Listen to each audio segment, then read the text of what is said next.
سلسلہ سوال و جواب کا جاری رہے گا۔ السلام علیکم ورحمۃ اللہ۔ وعلیکم السلام اویس ربانی صاحب، آپ کو بہت رمضان کی مبارکباد ہو، اور تمام علماء کو بھی مبارکباد ہو، ٹیم کی کے ٹی وی کی ساری ٹیم کو۔ یا حمید میرا نام ہے۔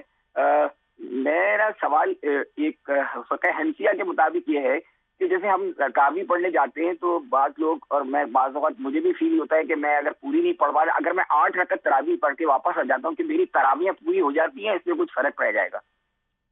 اچھا جی، آپ نے سوال پوچھا ہے تو میں مفتی فضل سبحان صاحب سے اس کا جواب لیتا ہوں۔ کہتے ہیں میں بعض اوقات کم وقت ہونے کی وجہ سے 8 رکعت پڑھ کے آ جاؤں تو وہ تراویح کاؤنٹ ہوگی یا نہیں ہوگی؟ بسم اللہ الرحمن الرحیم۔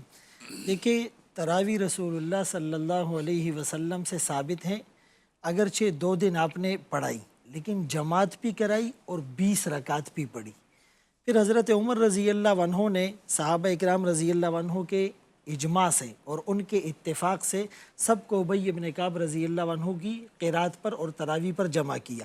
اور رسول اللہ صلی اللہ علیہ وسلم نے تیسرے دن اس لیے نہیں پڑھائی کہ مجھے اندیشہ ہے کہ تم پہ فرض کر دی جائے گی۔ تو حضرت عمر رضی اللہ عنہ کے دور میں تو وہ علت باقی نہ رہی، لہٰذا انہوں نے امت کو جمع کیا، اور جیسے رسول اللہ صلی اللہ علیہ وسلم کی اتباع کو ہم پہ لازم قرار دیا گیا، تو علیکم بسنتی و سنت الخلفاء الراشدین المہدیین، تو خلفاء راشدین مہدیین کی اتباع اور فالو کرنے کا حکم بھی رسول اللہ صلی اللہ علیہ وسلم نے دیا ہے۔ اور معجم طبرانی اور بہقی کے سنن الکبریٰ اور اس طرح مختلف جو حدیث کی کتابوں میں روایات ملتی ہیں، عبداللہ ابن عباس رضی اللہ عنہما نے 2 جگہ روایت کیا، ایک جگہ 20 رکعتاً والوتر ہے اور ایک جگہ 20 رکعتاً سوى الوتر ہے۔ اور جابر بن عبداللہ رضی اللہ عنہ کو بھی جو روایتیں فرمائیں، آپ رمضان المبارک میں 4 رکعت فرض، 20 رکعت تراویح اور 3 رکعت وتر پڑھا کرتے تھے۔ تو فقہ حنفی کے مطابق 20 رکعت تراویح وہی ہے، اور اس سے کم پڑے گا تو وہ تراویح نہیں کاؤنٹ ہوگی۔ دیکھیے، اس کا ایک مطلب یہ جواب دیا جا سکتا ہے کہ 8 رکعت تراویح پڑھنے سے 8 رکعت ہو جاتی ہے، 12 رکعت رہ جاتی۔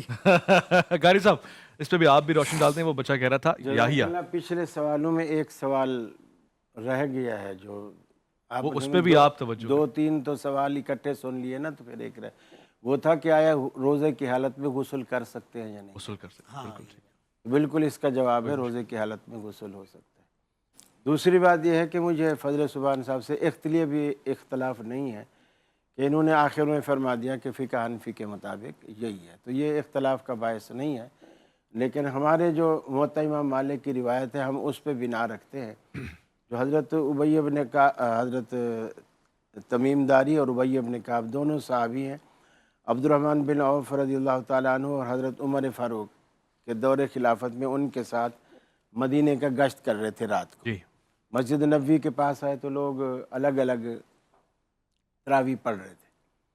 تو انہوں نے دیکھا کہ لوگ الگ الگ پڑھ رہے ہیں۔ اچھا، الگ الگ پڑھنا بھی رسول اللہ کے حکم سے تھا، رسول اللہ کا حکم کی جو منشا تھی وہ الگ الگ پڑھانا نہیں تھا، کیونکہ منشا آپ نے ظاہر کر دی تھی کہ اللہ تعالیٰ کو تمہارا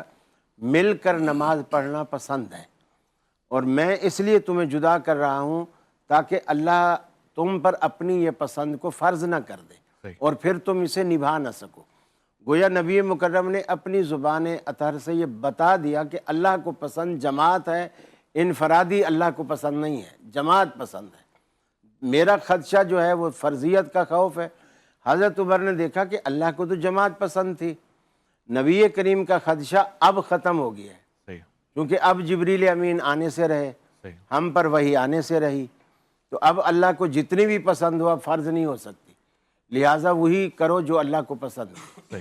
تو چونکہ یہ بدعت نہیں تھی، متروکہ سنت کو حضرت فاروق اعظم نے اسے جاری کیا، اور اس روایت میں الفاظ ہیں، ابی بن کعب اور تمیم داری کو مقرر کیا، ولا 11 رکعتاً کے الفاظ ہیں کہ 11 رکعتیں یعنی وتروں سمیت آپ لوگوں کو پڑھایا کریں، اور وہ پڑھا موطا امام مالک کے اندر یہ روایت موجود ہے، یہ واضح ترین بالکل واضح حدیث۔